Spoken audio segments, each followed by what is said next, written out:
نحمده ونستعينه ونستغفره ونؤمن به ونتوكل عليه ونعوذ بالله من شرور أنفسنا وسيئات أعمالنا من يهده الله فلا مضل له ومن يضلله فلا هادي له أشهد أن لا إله إلا الله وحده لا شريك له وأن محمدا عبده ورسوله لا نبي بعده صلوات الله وسلامه عليه وعلى آله وأصحابه ومن اهتدى بسنته إلى يوم الدين أما بعد وقد قال الله تبارك وتعالى في كتابه الكريم أعوذ بالله من الشيطان الرجيم بسم الله الرحمن الرحيم والعصر إن الإنسان لفي خسر إلا الذين آمنوا وعملوا الصالحات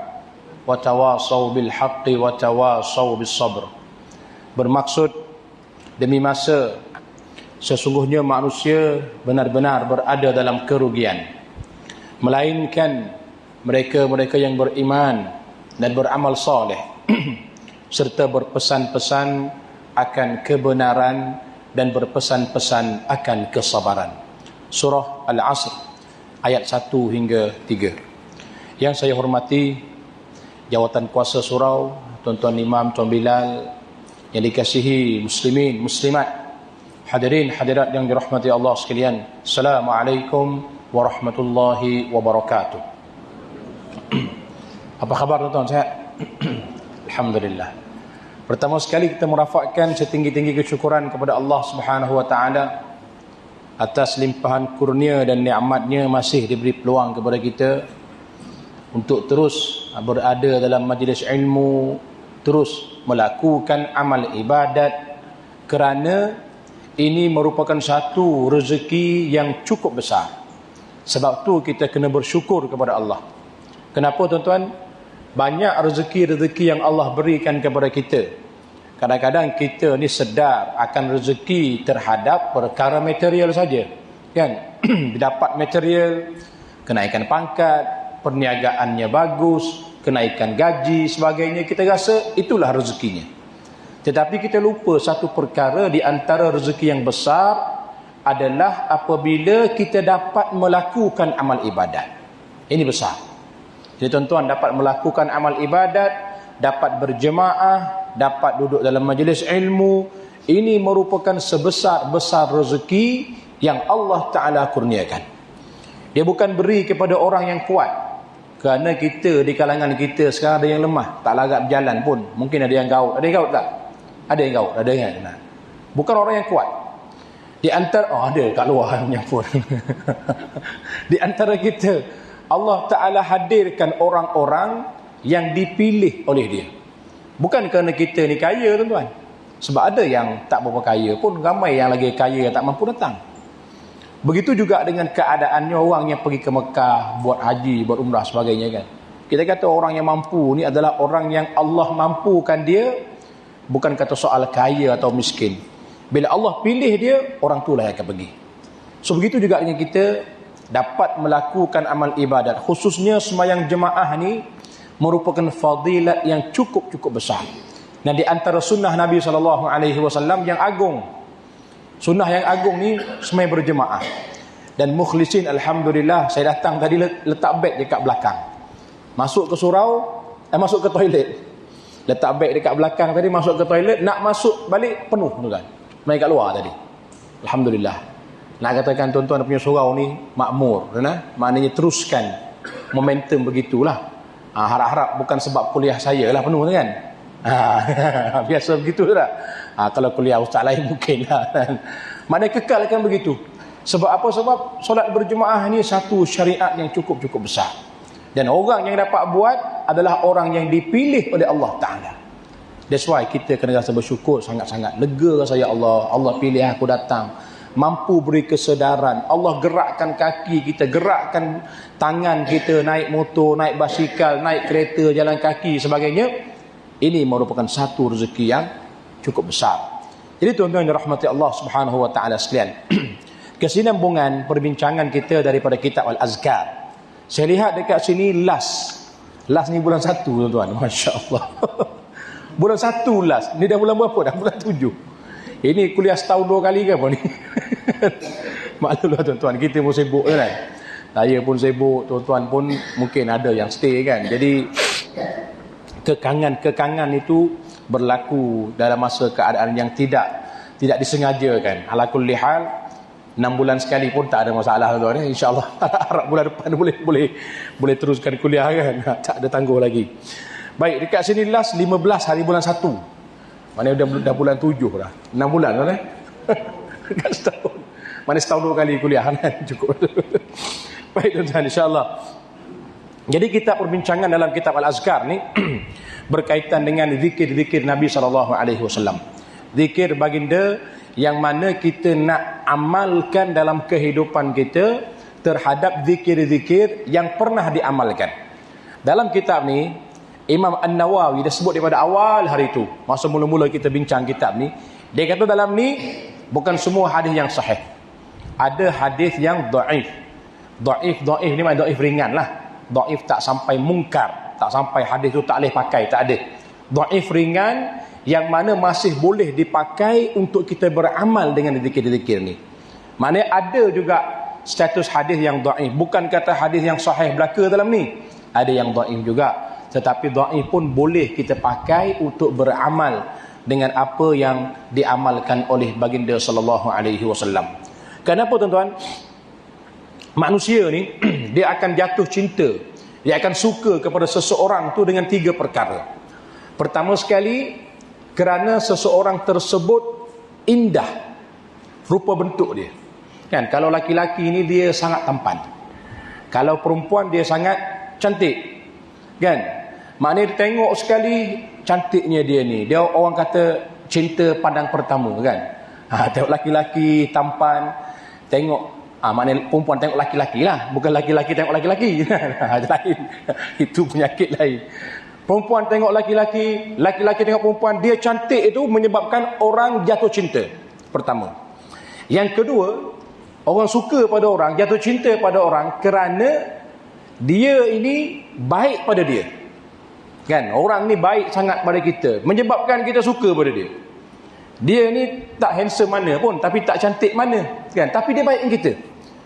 So last sekali kita pun dah dekat 30 dah, 25 tahun dah, tak ada pilihan, nikah je lah, kan? Ini menyebabkan 2 benda ni. Yang ketiga, apabila seseorang ini dia sangat-sangat mempunyai jasa yang baik, jasa yang banyak kepada seluruh manusia. Jasa yang banyak. Kan, kita tak kenal dia, mungkin dia tak kenal kita, tapi kita tahu dia ni banyak sangat jasa dia, maka menyebabkan hal 3 perkara tadi kita akan suka pada dia. Hal ini tuan-tuan, 3 benda ni ada pada Nabi sallallahu alaihi wasallam. Nabi kita sallallahu alaihi wasallam, kalau tuan-tuan satu lagi kitab, dia ada satu lagi kitab yang disusun oleh Imam At-Tirmizi, dinamakan kitab Syama'ilun Nabi. Kitab Syama'il Muhammadiyah, kan? Kesempurnaan Nabi sallallahu alaihi wasallam. Dari bab khalqin au khuluqin, dari bab penciptaan Nabi sampailah kepada akhlak Nabi. Maknanya kedua-dua ini merupakan kesempurnaan yang ada pada baginda sallallahu alaihi wasallam. Karena kitab tu dia menceritakan rupa bentuk Nabi, rambut Nabi, telinga Nabi, muka, badan, kening, gigi, berjalan macam mana, kan? Daripada awal ni sampailah ke akhir kitab tu, dia menceritakan perihal sampai bab mimpi kepada Nabi sallallahu alaihi wasallam. Masya-Allah tuan-tuan. Mimpi jumpa Nabi. Kan, saya pun rasa surau ni ada buat dia, kitab Syama'il Muhammadi, ada tak? Ada kan? Kalau ada tuan-tuan, elok datang hadir kuliah tu. Sebab nak lengkapkan kesempurnaan kita, nak sayang pada Nabi ni, kita kena tahu orang tu bagaimana. Kan, kita nak sayang pada Nabi, kita tahu Nabi ni banyak jasa. Jasa apa? Kita tak tahu kan. Nabi ini orang kata seorang yang handsome. Bagaimana handsome dia? Kulitnya diceritakan dalam kitab tu. Kulit dia bagaimana, rambut Nabi ni di antaranya sampai ke cuping telinga, ada di antara tengah-tengah, paling panjang mencecah ke bahu. Itu rambut baginda sallallahu alaihi wasallam. Rambut dia. Nah, mana tuan-tuan nak simpan rambut panjang tu boleh lah kot, kan? Ingat Nabi kan, sayang Nabi, kan? Itu Nabi suka pakai baju warna apa. Maknanya bila kita belajar kitab tu, kita akan dapat gambarkan satu, telinga, muka, badan, bentuk, akhirnya membawa kepada keasyikan dan bermimpi bertemu dengan baginda sallallahu alaihi wasallam. Jadi tuan-tuan, alhamdulillah kita belajar kitab ini, kitab perihal amalan Nabi. Kan? Dia dalam tu ada dua, khalqin au khuluqin. Khalqin penciptaan, kejadian. Khuluqin adalah akhlak. Nah, akhlak Nabi ni bagaimana Nabi bergaul dengan orang tua, bergaul dengan orang muda, kanak-kanak, isteri-isteri dia, bapa mertua dia, sahabat dia, kan? Benda-benda ni diceritakan dalam hal kitab Syama'il Muhammadiyah. Ala kulli hal, dalam kitab kita benda tak kurang hebatnya. Kenapa? Kerana kitab ini menceritakan, menghimpunkan perihal doa-doa Nabi.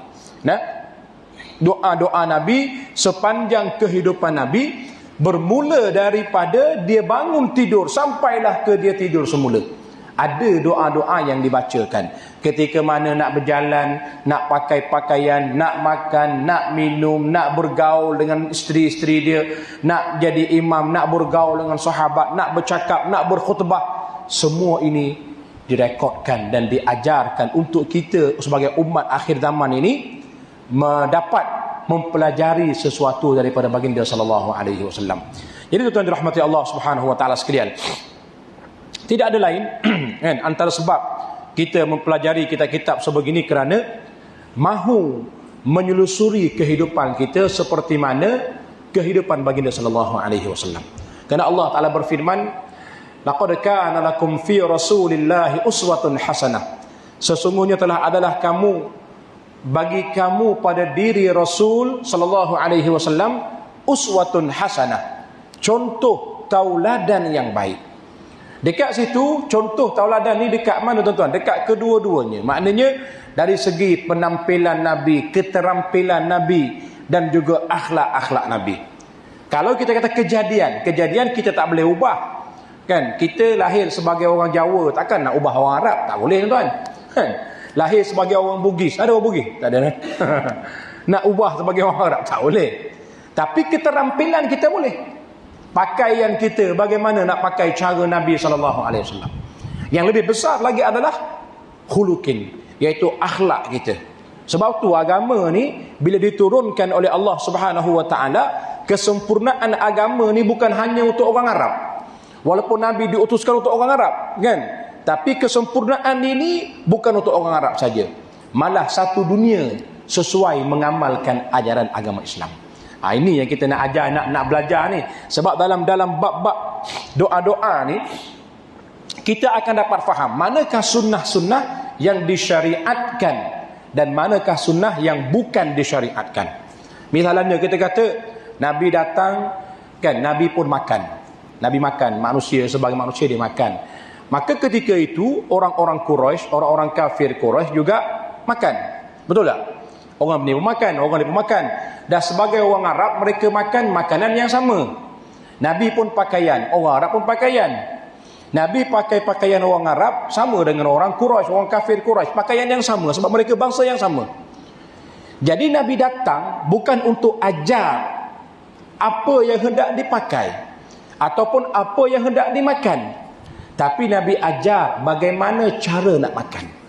Nabi ajar bagaimana cara nak berpakaian. Kan? Sebab tu Nabi ajar kita yang diwajibkan kepada kita adalah menutup aurat. Betul faham? Menutup aurat. Bukan kata pakai jubah. Jubah tak wajib pada kita. Cuma kalau kita pakai jubah, kita ingat jubah ni pemakaian Nabi, dapat pahala tambahan dekat situ. Tapi yang penting Nabi ajar adalah pakaian menutup aurat. So bila sebut pakaian menutup aurat, tak kira lah orang Rusia ke, yang negara dia boleh katakan sejuk sepanjang tahun, dia sesuai dengan pakaian dia tutup aurat. Orang dekat sebelah Afrika yang kering kontang pun sesuai dengan pakaian dia yang menutup aurat. Begitu juga dengan pemakanan. Nabi tak ajar kita nak makan apa, tapi Nabi ajar kita bagaimana cara nak makan. Nak makan Nabi ni, nak makan Quraisy, ini yang berbeza. Makanan mungkin makanan sama, makan roti, makan apa kari ke makan kambing, mungkin Quraisy makan kambing sama je. Tapi Nabi ajar kita bagaimana nak makan. Adanya binatang yang halal, adanya makanan-makanan yang halal dan tayyiban, adanya makan kita dengan bacaan doa. Itulah yang disyariatkan sebenarnya.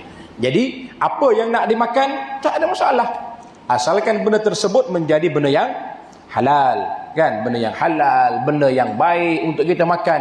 Mungkin tuan-tuan nak makan nasi lemak, kan? Orang Arab tak makan nasi lemak.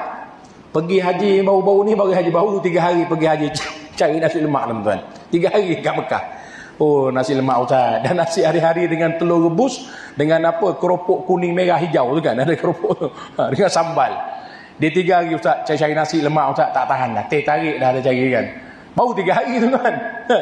Maknanya makan apa-apa tak kisah. Yang diajarkan kepada kita adalah bagaimana cara nak makan. Jadi insya-Allah tuan-tuan, itu baru mukadimah, tak start lagi ni. Dah dekat 15 minit ni kan. Ini baru nak start kan. Kita lihat bab berikutnya. Hadis yang keempat ni, bab yang keempat berkaitan dengan zikir ketika mana memakai pakaian. Ini disebutkan tadi ni. Nabi tak ajar nak pakai apa? Dia ajar kita tutup aurat dan dia ajar kita bagaimana cara nak pakai. Kita nak pakai kain pelikat, nak pakai jubah, pakai t-shirt, pakai kemeja, baju Melayu, kurta, silakan. Yang penting pemakaian tersebut tidak mendedah aurat. Dan Nabi larang kita berpakaian syuhrah. Syuhrah ni dia ada garis dia. Maknanya dia ajar kita pakai pakaian bagaimana dan dilarang kita pakaian macam mana. Pakaian yang dilarang bukan hanya mendedahkan aurat. Kalau ikut kita mazhab Syafi'i, di antara pusat dengan lutut lah. Pakaian yang dilarang adalah pakaian syuhrah. Syuhrah ni adalah yang pelik sikit. Yang pelik daripada adat kebiasaan. Contohnya kan, tuan-tuan pakai baju malam ni, mari surau. Orang tengok tuan-tuan pelik ke tak pelik? Kalau tak pelik, tu bukan syuhrah. Maknanya kan, masuk pintu ni orang tengok atas bawah. Bukan apa ni, jemaah tengok, saya pun tengok tuan-tuan, pelik ini apa hal ni, baju pelik sangat. Tu syuhrah lah tu. Itu pakaian yang dilarang. Contohnya apa? Tuan-tuan pakai baju hujan, tak baju hujan? Yang baju hujan, pakai serban, pakai baju hujan, masuk surau. Tutup aurat ni Ustaz, dia kata. Memanglah tutup aurat, tapi pakaian tu adalah syuhrah, yang pelik. Sama ada pakaian tu pelik ataupun warnanya yang pelik. Kan? Tuan-tuan pakai baju warna tu warna merah. Warna merah sangat-sangat. Ataupun warna apa? Silver yang kilat. Ataupun hijau tuan-tuan. Hijau yang berkilat tu kan. Tuan-tuan dekat pagar tu dah terang macam spotlight berjalan. Masuk surau ni mungkin boleh tutup lampu kot. Dia terang dengan sorang dekat tengah-tengah, dah berkilat-kilat dah. Pakaian tu dilarang tu. Mana syuhrah. So Nabi tak ajar benda tu. Dia larang benda kat situ, tapi dia ajar kita pakaian macam mana sekalipun asalkan menutup aurat. Ni dia nah. Baik. Nabi SAW ini sebuah hadis kami meriwayatkan dalam kitab Ibn Sunni daripada Abu Sa'id Al-Khudri radhiyallahu an. Namanya adalah Sa'ad bin Malik bin Sinan. Anna an-nabiy sallallahu alaihi wasallam kana idza labitha thawban thammahu qamisan aw ridaan aw imamatan yaqulu Allahumma inni as'aluka min khairihi wa khairi ma huwa lah wa a'udzu bika min syarrihi wa syarri ma huwa lah. Nampak? Dia ajar kita tuan-tuan. Memang sangat-sangat apa orang kata teruja dengan jasa yang diajarkan baginda sallallahu alaihi wasallam. Sampaikan pakai baju pun Nabi ajar pada kita nah. Maknanya ada ulama kaji, dia kata dalam dunia ni tidak ada seorang pun yang berpengaruh sehebat Nabi sallallahu alaihi wasallam. Tak ada. Ada tak orang yang menulis buku tentang tokoh, seseorang tokoh? Ada tak tuan-tuan? Mungkin ada, tuan-tuan tengok. Mungkin ada tentang Jack Ma, orang tulis buku tentang PM ke-8 Tun Mahathir kan, orang tulis buku bakal PM ke-11 tuan-tuan. Orang tulis buku pasal dia. Ada tulis, banyak tokoh-tokoh lain ditulis, tetapi penulisan tersebut tidak lengkap dan tidak ada sambutan pun berbanding penulisan yang ditulis terhadap baginda sallallahu alaihi wasallam. Nabi ni orang tulis habis pasal dia. Cara dia senyum, cara dia bercakap, cara dia berjalan, Saya rasa elok tuan-tuan kalau ada kelas-kelas kitab Syama'ilun Nabi, Syama'il Muhammadiyah, tuan-tuan kena hadir. Sangat-sangat bagus sebab sampaikan cara berjalan. Cara Nabi menoleh, kalau orang panggil dia menoleh kat orang. Itu pun ditulis bagaimana Nabi menoleh. Masya-Allah. Ini besar. Sebab tu kita katakan tadi 3 benda yang menyebabkan orang jatuh cinta. Salah satunya ialah dia ni sangat berjasa. Kita tak pernah lihat Nabi, kita tak pernah bertemu dengan Nabi kan. Tapi disebabkan jasa baginda ni banyak sangat.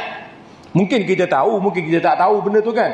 Tapi bila dah disebutkan, dah diajarkan bahawa jasa baginda terlalu banyak, maka kita perlu menyelami lagi tentang apakah jasa-jasa yang ditinggalkan baginda sallallahu alaihi wasallam. Inilah antaranya tuan, doa-doa yang dibacakan ya. Katanya ketika Nabi nak pakai pakaian ni kan, ya Allah, sesungguhnya apabila baginda memakai pakaian seperti gamis ataupun kain selendang ataupun serban, baginda mengucapkan Allahumma inni as'aluka min khairihi wa khairi ma huwalah wa a'udzu bika min syarrihi wa syarri ma huwalah. Nabi nak pakai pakaian ni kan, pakai baju ataupun pakai serban ataupun pakai kain selendang, kain ridak, kita panggil kain ridak kan, tak tahu tu. Kain-kain itu, inilah baca Nabi, Allahumma inni as'aluka min khairihi wa khairi ma huwalah wa a'udzu bika min syarrihi wa syarri ma huwalah. Maksudnya apa? Ya Allah, sesungguhnya aku memohon kepadamu kebaikannya dan kebaikan yang dibawanya. Kebaikan yang ada pada baju tu atau pakaian tu, dan kebaikan yang dibawa daripada baju tersebut. Dan aku berlindung kepadamu daripada keburukannya dan keburukan yang dibawa daripadanya. Masya Allah tuan-tuan. Tuan-tuan pun kena ajar, kita pun kena sedar benda ni, cuba amalkan. Nak pakai baju, ingat pakai belah kanan dulu. Nak lepaskan pakaian, lepaskan belah kiri dulu. Mengikut sunnah-sunnah yang diajarkan. Kalau kita buat sunnah Nabi ni tuan, keberkatan tu akan ada. Keberkatan dalam kehidupan tu Allah Ta'ala menjaminkan hal tersebut.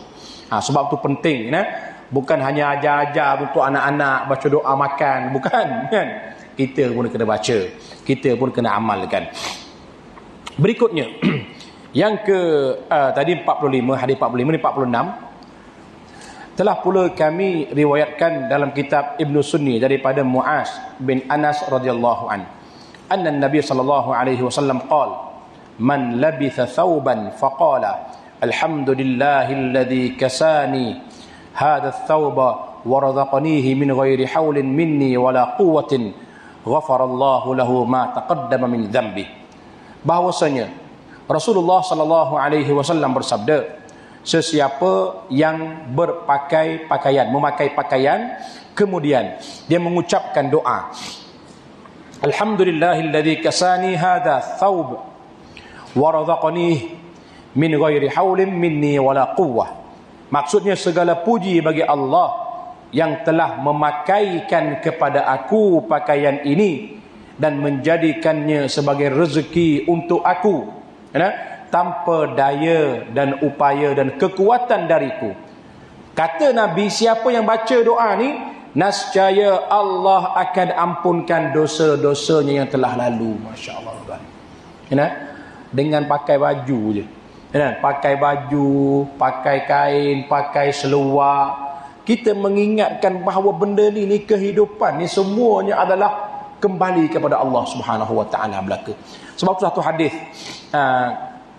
Nabi sebutkan bahawa kalau kamu mengetahui tentang hakikat kehidupan ni, nascaya kamu akan ketawanya sedikit dan akan menangisnya banyak. Kan?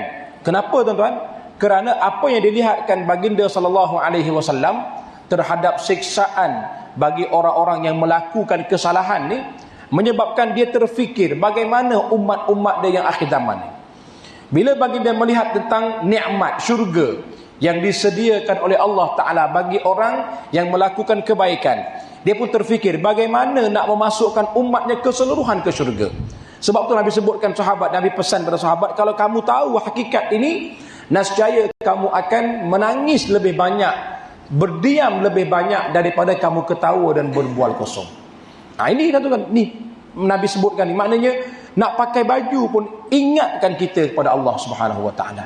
Mungkin selama ni kita tak rasa, kan? Sebab apa kita katakan? Sebab terlalu banyak nikmat yang Allah berikan kepada kita. Sebab tu saya sebutkan tadi, kan? Kita patut bersyukur, alhamdulillah. Mungkin kita nampak duit saja merupakan rezeki, tapi nikmat-nikmat kehidupan ni tuan-tuan besar. Nikmat di antaranya tadi saya sebutkan dapat melakukan amal ibadat. Yang keduanya di antara nikmat besar adalah kita mempunyai orang persekitaran yang baik dengan kita. Misalnya isteri kita taat pada kita, anak-anak kita taat pada kita, sahabat-sahabat kita, jiran kita, menghormati antara satu sama lain. Ini juga merupakan rezeki yang cukup besar. Tapi kita tak sedar. Kita tak anggap pun benda tu bernilai. Kan? Ini normal tuan-tuan. Bagi manusia dia normal begitu. Bila dia nak rasa benda ni bernilai? Bila kehilangan dari tangan dia.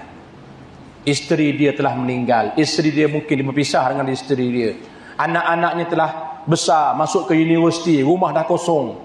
Masa tu dia rasa Allah bernilainya dulu anak-anak aku ketawa, menangis dalam rumah, riang-ria, bergaul, bergurau sebagainya. Isteri aku masa itulah baru teringat. Ataupun jiran-jiran dia, mungkin dia pindah ke tempat lain, atau jiran tu dah keluar, dapat pula jiran yang tak berapa baik dengan dia. Mungkin yang suka bela kucing berak depan rumah hari-hari, ada tuan-tuan? Ada tak? Ini bela kucing satu masalah lah. Aduh, susah tuan-tuan. Nak cakap pun susah kan. Tapi dia akta dia tahu. Akta kesalahan bagi orang bela kucing, yang mana kucing ni berak mengata-kata, boleh disaman tu. Jangan main-main. Kan? Sebab apa? Sebab saya pun antara mangsa juga tuan. Minat jiran kita minat kucing, nak buat macam mana? Sekali dia bila hujan tu datang, air tu basah depan di pos parking kereta tu basah sikit. Jadi najis tu kenalah air kan. Jadi mulalah kembang bau dia yang amat harum di sebelah rumah kan. Sabarlah tuan-tuan. Mana benda-benda macam ni? Bila hilang jiran-jiran ni, kita akan rasa Allah kehilangan jiran. Kehilangan orang yang baik-baik. Sebab tu rezeki ni besar. Dan sebab tu Allah ajarkan kepada Mu'adz bin Jabal, Allahumma a'inna ala zikrika wa syukrika wa husni ibadatik. Bantulah aku ya Allah untuk bersyukur kepadamu. Bantu aku ya Allah, sebab aku tak mampu nak buat ni. Tak mampu nak bersyukur. Melainkan Engkau bantu aku akan mampu bersyukur. Wa syukrika, bersyukur kepada Engkau, kan, untuk ingat pada Engkau, bersyukur kepada Engkau, dan jadikan aku ni hamba Engkau yang soleh. Ini kita kena baca doa banyak-banyak supaya kita sedar sekeliling kita ni, isteri kita, harta benda yang kita ada, semua ini merupakan rezeki daripada Allah yang patut kita mensyukurinya. Nak naik kenderaan misalnya kan, Nabi naik kenderaan, Nabi tak ajar nak naik apa. Kan? Tadi saya sebutkan makan, Nabi tak ajar nak makan apa, tapi ajar bagaimana nak makan. Sama juga nak tunggang kenderaan, Nabi tak ajar untuk naik apa, tapi Nabi ajar bagaimana cara nak naik kenderaan. Tak kisah naik kapal terbang, naik motor, naik basikal, naik kereta sebagainya. Itulah yang diajarkan Nabi untuk membaca doa. Baik. Berikutnya, yang kelima, bab yang kelima ini, zikir ketika memakai pakaian baru. Nampak? Pakaian ni pun ada berjenis-jenis. Yang lama lain doa, yang baru lain doa. Kasut baru dan lain-lainnya. Kan? Ni ketika ni saya nak sebutkan satu benda. Pakaian baru, kasut baru ni merupakan juga benda yang sunnah-sunnah Nabi SAW. Baju yang hebat, Nabi kita ada baju khas yang dipakai untuk solat Jumaat dan untuk solat Aidul Fitri dan Aidul Adha. Maksudnya apa tuan-tuan? Maksudnya kita ni pun kena ada baju yang kita rasa kita beli dengan harga agak sedikit mahal. Mungkin tak mahal mana kan, mungkin bagi kita mampulah 200-300, mungkin kita rasa mahal, bagi kita cukup kan. Contoh pergi Mekah ke sekali, orang kata pergi potong jubah, buat jubah kan, jubah-jubah yang custom tu dalam 150 rial ke 200 rial, dia tak mahal mana pun. Jubah macam tu simpan kat rumah. Ini khas hari Jumaat, ini khas hari Aidul Fitri, hari Aidul Adha. Nabi kita ada pakaian macam tu. Maknanya bila mana nak pakai pakaian hari Jumaat, kita ada pakaian yang khas, yang indah, yang hebat. Dan ini, benda ni pernah ditanya oleh sahabat. Apakah berlakunya riak wahai baginda sallallahu alaihi wasallam? Pakai pakaian cantik kan, kasut berkilat. Nabi kata apa? Innallaha jamilun yuhibbul jamal. Allah Ta'ala ni, dia mempunyai sifat yang cantik dan dia suka akan kecantikan. Maknanya kita orang mukmin, tidak ada istilah mukmin ni perlu pakai baju koyak, pakai baju tampal-tampal. Tidak ada istilah tu tuan-tuan. Walaupun kita dengar kisah-kisah para sahabat, ketika itu sahabat ada ketika-ketika yang mereka tak mampu. Masa perang, masa mula-mula menakluk Islam. Tapi setelah mereka hidup di Madinah, mereka ada pakaian, ada harta benda yang sangat-sangat hebat. Nah, maknanya sahabat Nabi pun ada sedemikian. Bukan kata pakai baju koyak-koyak. Kerana apa? Kerana kita ni, ustaz lah kan, ustaz pakai baju koyak sikit lah, naik motor buruk je. Bukan tuan-tuan. Itu zaman-zaman dulu mungkin pemikiran yang sedemikian. Sekarang tidak ada. Kerana sahabat Nabi, malah baginda sallallahu alaihi wasallam sendiri pun mempunyai pakaian yang paling hebat.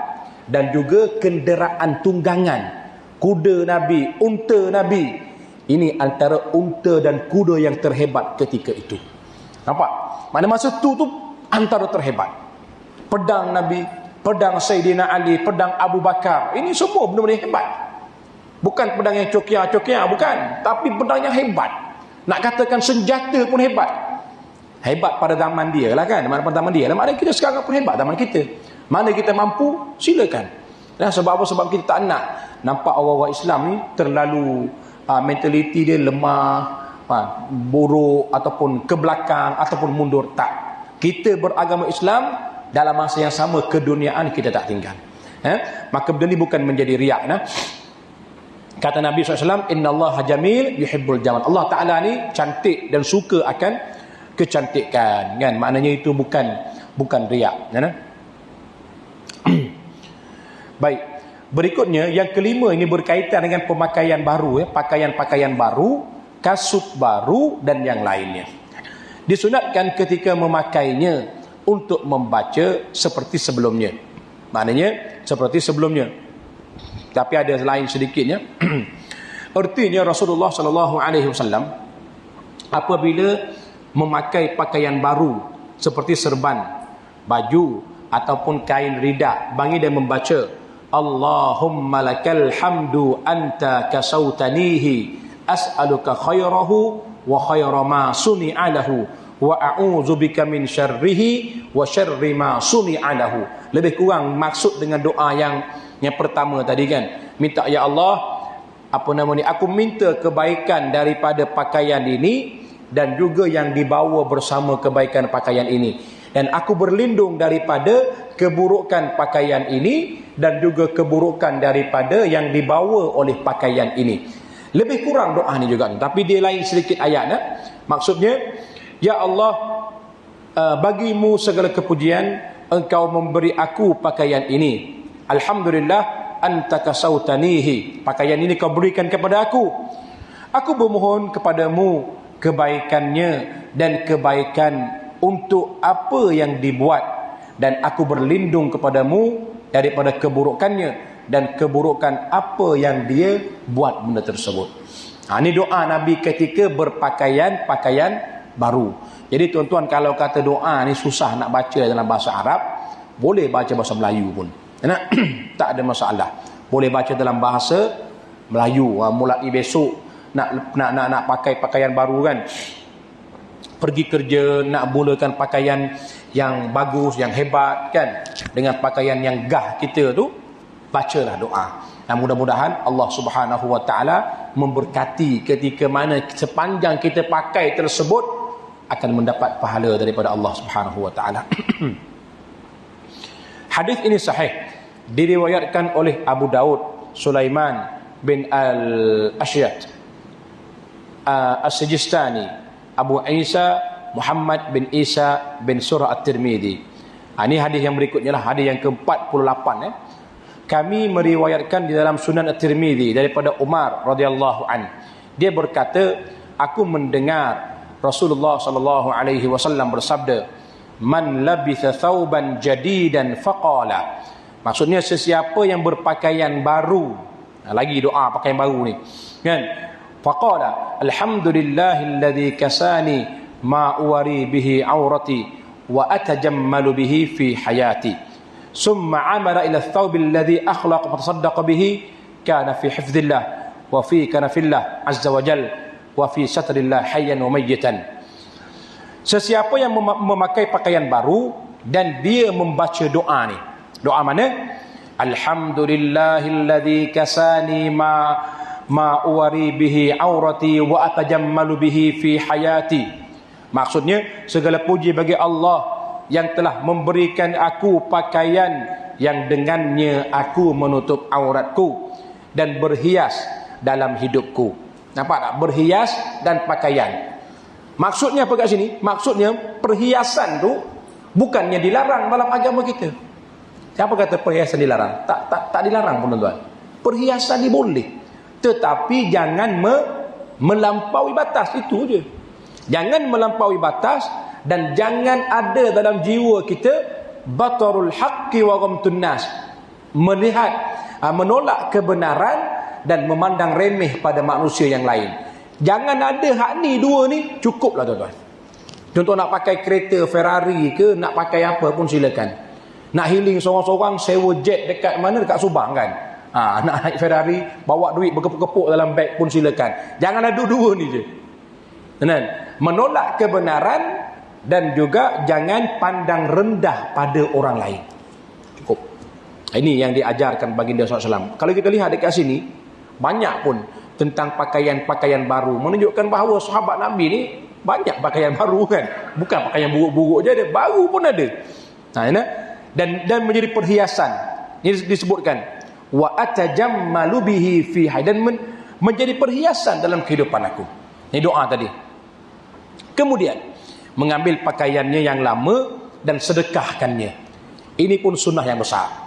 Tuan-tuan mungkin ingat pakaian kita dekat rumah kan, ada yang kita sayang, betul tak? Oh, ini sayang ni, beli pakaian baru kan, tahun baru, raya baru ni beli lagi baju Melayu. Yang tahun lepas pun dah beli dah, pakai baru sekali dua kali pakai, kemudian beli baru lagi raya tahun depan beli lagi. Sedangkan yang tahun 2020, 21, 22 tahun lepas masih ada lagi kan. Tahun depan 24 Allah beri rezeki, beli lagi, simpan bertimbun-timbun ni. Apa kita kena buat tuan-tuan? Adalah sedekahkan pakaian yang lama tu. Sedekahkan tuan-tuan. Ini ada setengah-setengah apa di antara kita ni 5 tahun, malah 10 tahun pakaian dalam almari tak pakai pun. Sekali pakai je atau 2 kali pakai, simpan dalam almari. Cuba cek kat rumah. Kalau tak percaya, kurang-kurang 5 tahun ada pakaian yang tuan-tuan tak pakai, confirm. Boleh jamin tuan-tuan. Sebab sifat kita ni sayang. Kan, sayang pada benda-benda yang kita beli mahal. Oh sayang ustaz, ini beli masa dekat US dulu, sayang ini. Pakai pun tidak, duk simpan saja dalam tu. Yalah kalau pakai nak datang beli pula musim sejuk, berbulu-bulu dekat leher tuan-tuan. Pakai waktu maghrib, kau kata buang tabiat pula nanti kan. Syurah pula lagi kan. Nak pergi US pula tak tahu bila dah. Nak tunggu salji turun dekat Semenyih ni mungkin tak lah kot kan. Jadi sayang baju tu tak pakai-pakai. Sedekahkan tuan. Allah beri rezeki, Allah jamin rezeki yang baru pada kita, jangan risau. Nah, baju perempuan sama lah kan. Sebab isteri saya pun perempuan juga kan. Almari tu penuh. Cakap ayang bagi-bagi ke orang lah. Oi sayang abang, sayang. Last kali saya lipat, balik kampung sedekah ke adik-beradik. Nah, ambil. Dia tak tahu pun, ayah abang bagi. Apalah bagi, beli lain. Gantikan 100-200 dia beli lain. Senyap tuan-tuan. Kalau tidak 5 tahun 6 tahun kat situlah baju ni. Sikap kita sayang. Bila kita nak bagi dekat orang, time-time baju tu nak koyak dan lusuh, nak bagilah dekat orang. Sebab tu bertimbun-timbun bila musim banjir dekat Kelantan, dekat Pahang kan, bertimbun-timbun pakaian macam bandel. Sebab pakaian yang lusuh yang orang dah buang, kita tak nak. Itu kejadian tu tak patut berlaku. Sebab bila kita bagi baju pada orang dalam keadaan yang baik, dalam keadaan yang kita sayang, tuan-tuan yakin Allah Ta'ala akan ganti yang lebih baik daripada tu, confirm. Wa ma anfaqtum min syai'in fahuwa yukhlifu. Allah yamin. Siapa yang berinfak di antara kamu dengan sesuatu perkara, Allah lah yang akan jadi pengganti kepada apa yang kamu infakkan. Kita infak baju, sehelai baju kemeja kita kata cantik, Allah ganti yang lain. Confirm. Sebab Allah sebutkan dekat situ fahuwa yukhlifu, menggunakan fi'il mudhari', menunjukkan benda tu akan berlaku, sentiasa berlaku sampai bila-bila. Tuan tak tengok, tak percaya. Baju kita beli, kejap kita rasa paling mahal dah ni, mampu tahun depan beli yang mahal sikit lagi, yang lama ada lagi kan, simpan tak pakai bertahun-tahun. Ini berbeza dengan apa yang kita pakai. Kalau kita pakai tak ada masalah, bolehlah kita pakai kan. Ni maksud saya ni adalah pakaian yang kita tak pakai kan, yang banyak sangat.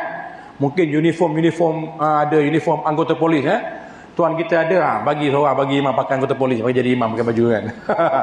Kalau kita dekat Pulapul dulu pakai songkok tuan, songkok yang ada logo polis tu, kejap bangga pakai baju tu kan, tapi tak bagi uniform lah. Bagi songkok mana baju-baju macam tu yang kita rasa sayang, sedekahkan. Sebab itulah petanda keimanan kita kepada Allah Subhanahu Wa Taala, dan Allah ganti baru. Inilah maksudnya tuan. Nabi ajarkan kepada kita untuk menyedekahkannya yang lama. Yang lama ni maknanya bukan yang lusuh, bukan yang buruk, tetapi yang kita pakai 2-3 kali dan tak pakai. Mungkin masa tu perut ni six pack, sekarang ni balkon ni besar sikit kan. Macam roti ban lah kan. Roti yang kopi punya bulat kan, tak muat nak zip, nak kena butang, bagi orang. InsyaAllah. Baik. Sikit kita seminit habiskan hari ni. Maka dia sentiasa akan berada dalam perlindungan Allah. Nampak? Orang sedekah baju ni di bawah penguasaan Allah dan di sebalik tabir Allah, baik dia hidup ataupun dia telah meninggal dunia. Masya-Allah. Insya-Allah mudah-mudahan kita berhenti dekat sini malam ini, dan insya-Allah mudah-mudahan harap-harap bulan depan ada kuliah lah kan. Jangan tahun depan. InsyaAllah mudah-mudahan apa kita bincangkan menjadi asbab kebaikan kepada kita semua untuk mengikut jejak langkah sunnah baginda sallallahu alaihi wasallam dalam nak mengamalkan sunnah Nabi sallallahu alaihi wasallam, khususnya nak mendapatkan syafaat baginda di hari kiamat kelak. Allahumma amin.